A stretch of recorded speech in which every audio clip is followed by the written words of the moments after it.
What's up, YouTube? So, gonna briefly talk about my 2019 IDPA Worlds run. A couple things to start with. I had intended to shoot Worlds from the beginning. I shot as many matches as I was able to shoot going into 2019. It wasn't as many as I would have liked to, but I managed to get around 9 points, which, given my experience from last year at IDPA Nationals, appeared to be more than enough. And I had conflicts with other scheduling type things, so I was feeling pretty good about 9 points. But what I didn't count on was pretty much everybody wanted into IDPA Worlds this year, so I got waitlisted, and it did not look good for me to get into 2019 Worlds. Last year Nationals was sort of a last minute thing. This year I really did intend to get in, and I thought that that would happen, and then it just looked more and more like that was not going to happen. People with 11, 12, 13 points were getting waitlisted, and I was definitely waitlisted. So I kind of stuck with the CDP division, which is what I had signed up for Worlds for. I shot CDP division all the way up until the Tennessee State match, which was a couple months, maybe a month and a half before Worlds. And then I sort of set it aside. I shot the Tennessee State. I came in second. I didn't get my bump to master. I was really hoping to bump to master at that match.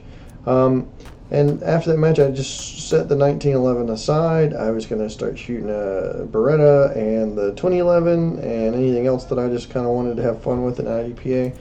And then the week before IDPA, I got into Worlds. So they're like, congratulations. And I was like, I am so excited. And this is really kind of annoying too, because I have to try and get prepared in a week. So I got the gun out of storage. I put the mag pouches back together, single stack, added an insert back in there to make them single stack again. And luckily I'd been shooting that 2011 on the lead up to Georgia State and what I'm going to continue to shoot for USPSA. So the ergos weren't so much of an issue. I had already been using on my 1911 the grip panels that make it a 2011 style profile grip.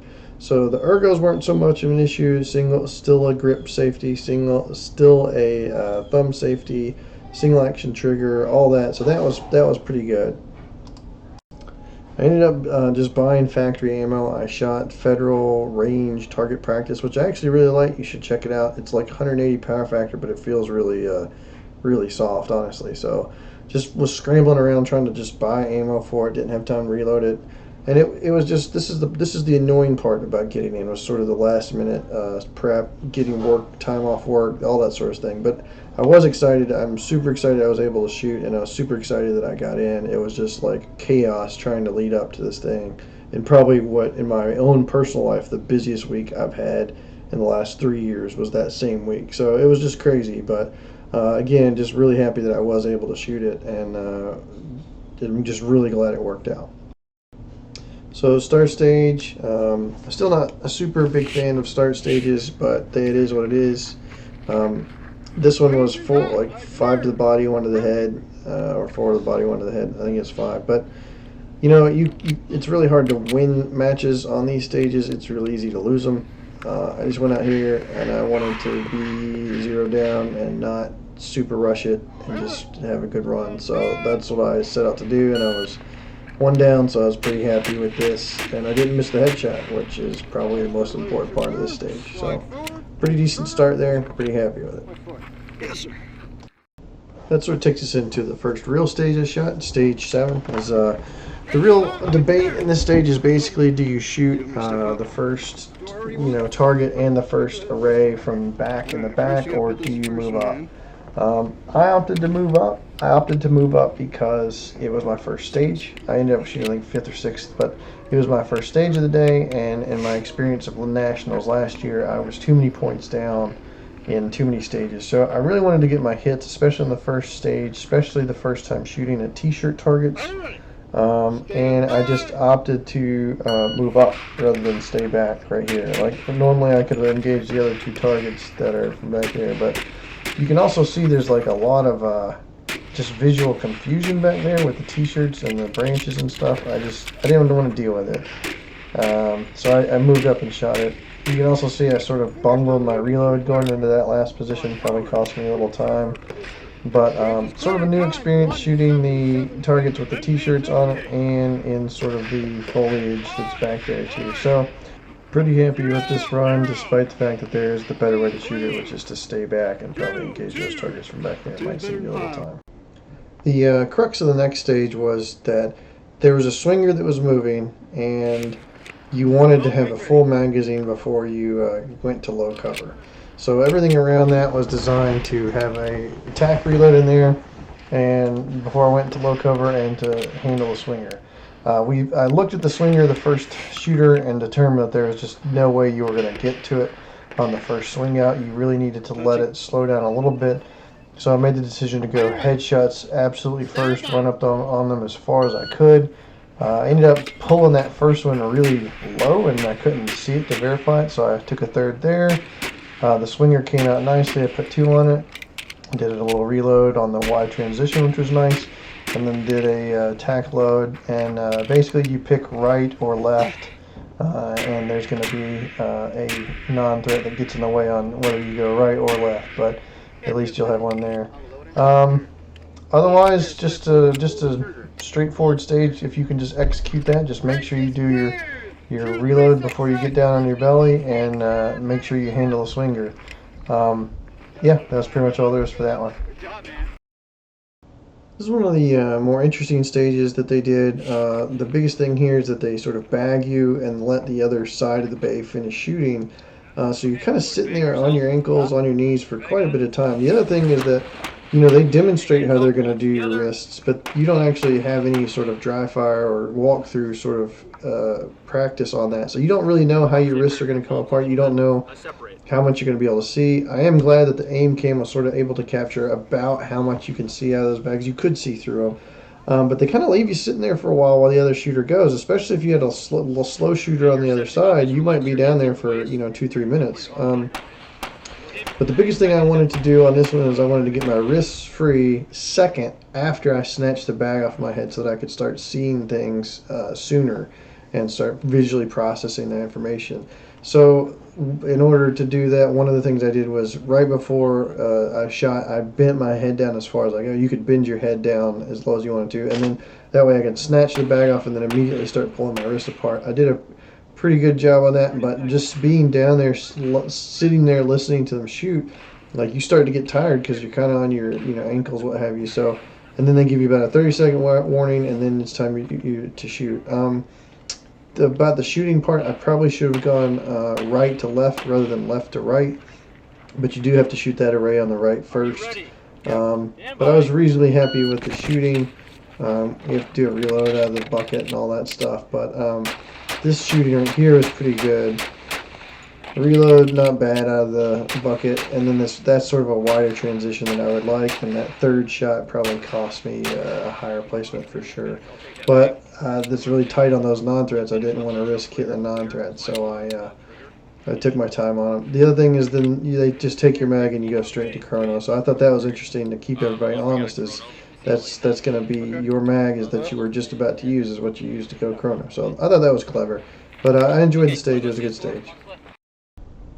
The standard stage, 4 strings, lots of mix of stuff. You're not going to get me excited about standards. I was happy that I would be shooting the standards with a single action trigger this year. And I wouldn't have to come double action out of the holster or anything like that. I also, the offhanded shooting had from the table, so you didn't have to worry about an ambi safety, even though I had one. Really nothing to this one.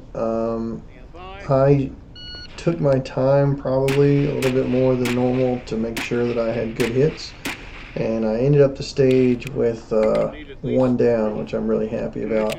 The one just quick note is that I had to go and challenge a double, that they were not going to give me the double, and I had called the CSO over and I was like, look at these shots, they're straight up and down, head right to the center line of the body, there was no left or right movement on them.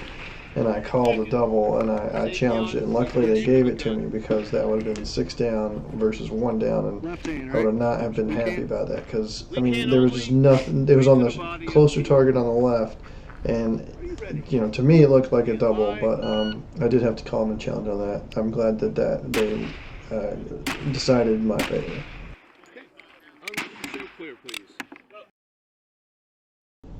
Stage 11 was a pretty straightforward stage. The biggest thing there is 2 to the body, 1 to the head, and then more importantly for me was this is a DQ trap. You're reversing and you're trying to come around the corner.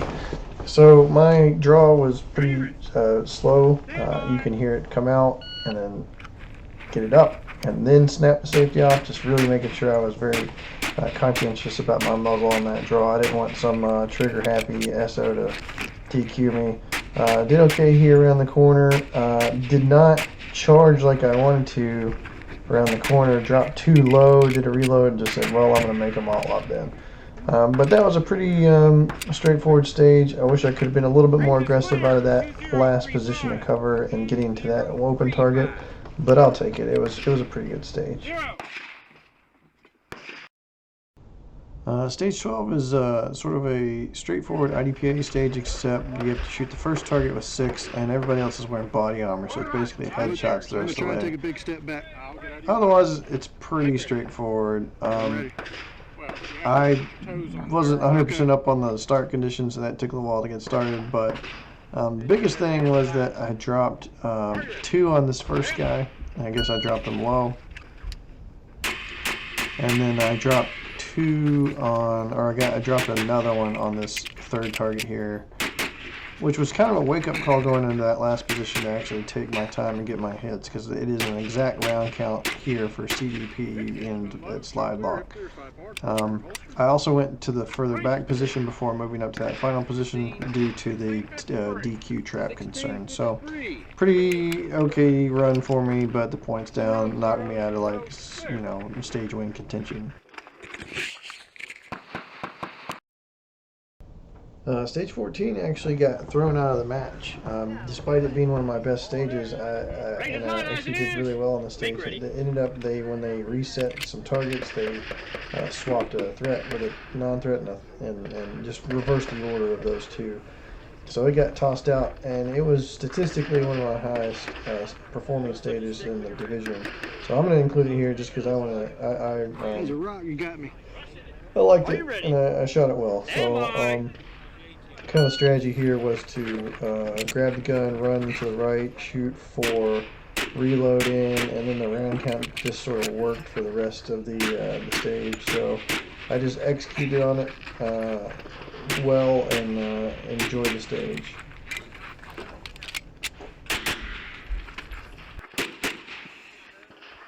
If you are finished.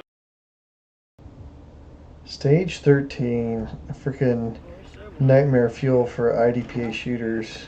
That's just that 9mm. The most ridiculous stage where your right arm or your strong hand is just basically pinned to your braced and you can't use it. I mean, I don't even want to think about the stage. I hated the stage. I would never want to shoot the stage again.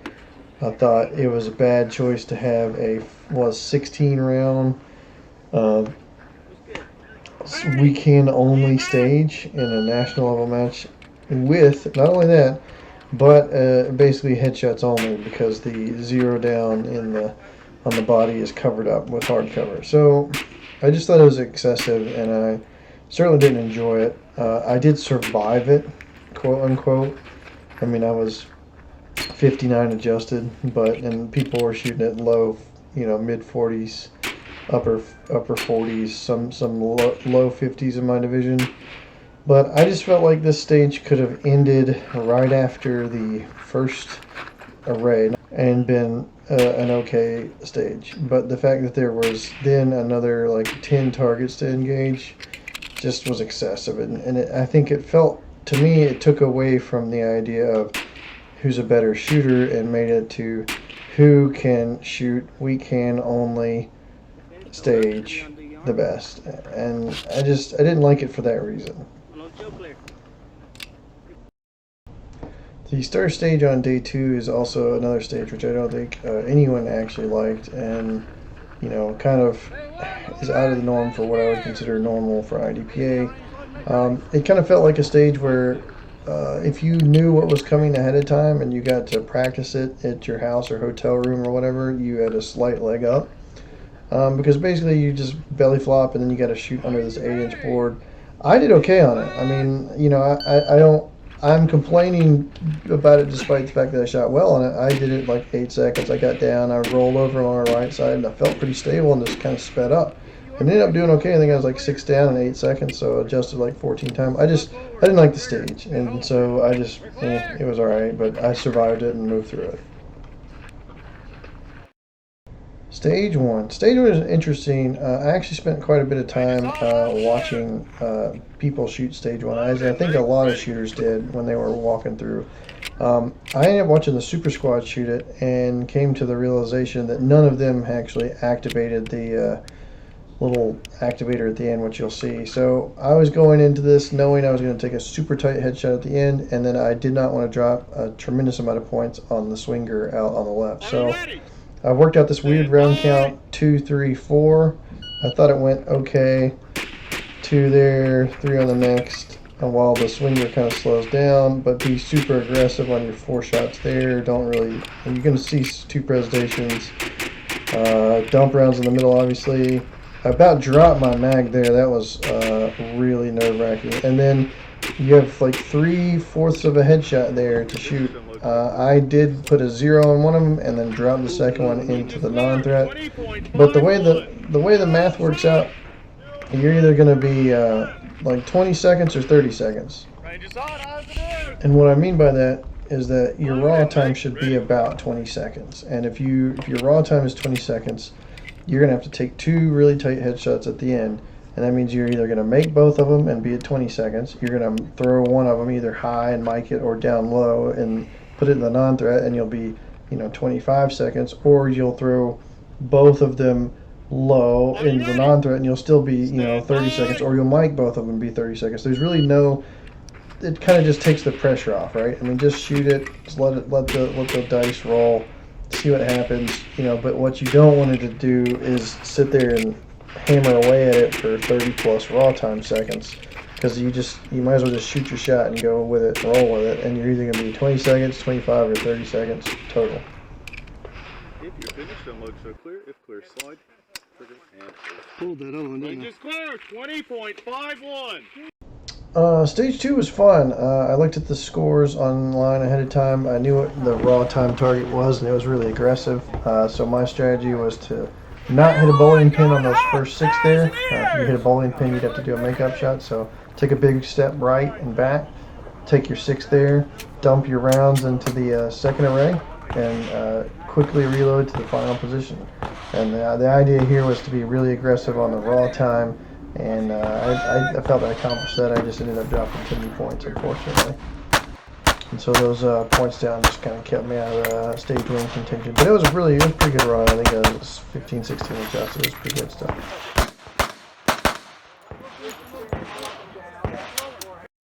The strong hand only car stage 4. There's a tremendous amount of discussion that happened around this stage, but what it ultimately amounts to is sit in the car seat correctly. Meaning sit on like your knee or something, so that you're not going to ever remove contact on the steering wheel, and then shoot it well. The one thing that got me, that tripped me up, I felt, was the headrest. They don't give you a lot of time in the car just because they can't give everybody 10 minutes in the car seat ahead of time. So I think in USPSA being able to dry fire this, maybe I could have figured out what I was going to do with that car seat headrest on the passenger side, but I felt that cost me some time, but ultimately it was right there in line with my division, so I was pretty happy with the run overall. The biggest thing though in this one was the way the round count worked in the limited division was you cannot miss the steel leg. You had to hit it on the first shot. You had one extra shot at it if you missed it on the first one. But it was basically, I really took my time and hit it right there, because that was super important, and maybe spent a good amount of time on that. But was overall pretty happy with the run. And obviously don't DQ, listen to SO, all that stuff. But just strong hand shooting, and but the headrest kind of got in the way, which was interesting. Stage 3 is what should have been a really straightforward IDPA stage for me, and I was super bummed about how the execution went for this. I basically dropped 11 points on this. 4 of which were on the swinger, which I can tolerate, but the other ones, I don't know why I kept dropping points elsewhere in the stage. And I think my only theory is that the t-shirts, I dropped them all low, and I think what happened is I don't know whether they were hung a little differently than what I've been used to seeing the rest of the day, or what they would do on the t-shirts is they'd flip them over to kind of get double use out of them, and maybe my eye was drawn to the cluster that was lower. But that was the biggest thing here. The swinger at nothing. You set it up at the beginning, you shoot stage, the round count kind of works for the reduced capacity divisions, but I dropped too many points on just random targets. So I was disappointed about that. But otherwise, an okay stage. But it really hurt my score compared to where I felt like my score should have been on this stage. I definitely should have done a lot better on it. I should have been, 4 points less, 6 points less down, and that would have really improved my score. Stage 5 is another one of the stages that had a lot of discussion ahead of time about it. I had picked the more conservative strategy for it, and what I mean by that is go right first and get that first presentation on the right and the second presentation on the left. But the only other strategy was drop the phone, don't try and hang it up with your strong hand. Drop the phone, draw with your strong hand, and then hit the little tab, hang up the phone with your left hand. But going the more conservative route, I ended up zeroing the stage out, like 0 points down. I did take me a little time there to wait for that second presentation over there on the left side, but I had plenty of time to get all of my hits, and the non-threats were really kind of tight there, which is, I could have shot faster, but being 17 seconds and 0 down, that was a really good run for that stage. A lot of people got tripped up on that, and it really had penalties and points down and everything. I think the going the more conservative target presentation was the right way to go on the stage, and it paid off for me for sure.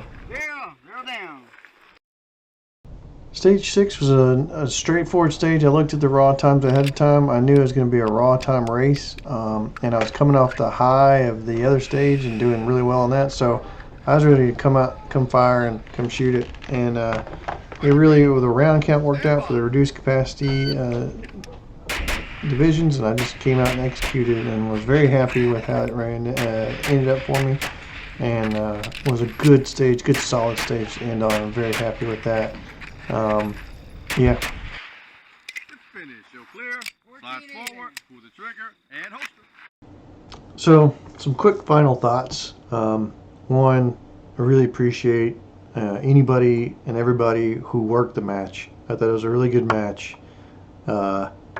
Thank you for taking all the time to work it. I know this is a volunteer sport, and this match wouldn't have happened without anybody and everybody that worked it. Second, thanks to my sponsors, Georgia Fire Line, Gunsmithing. Those guys work on anything that I've got that goes bang. I trust them 100%. And then a special shout out to the SO that had super glue the morning of the match. I had apparently knocked it loose, my front sight knocked it loose at some point, like the week of the match, and I noticed it at the hotel when dry firing the night before the match.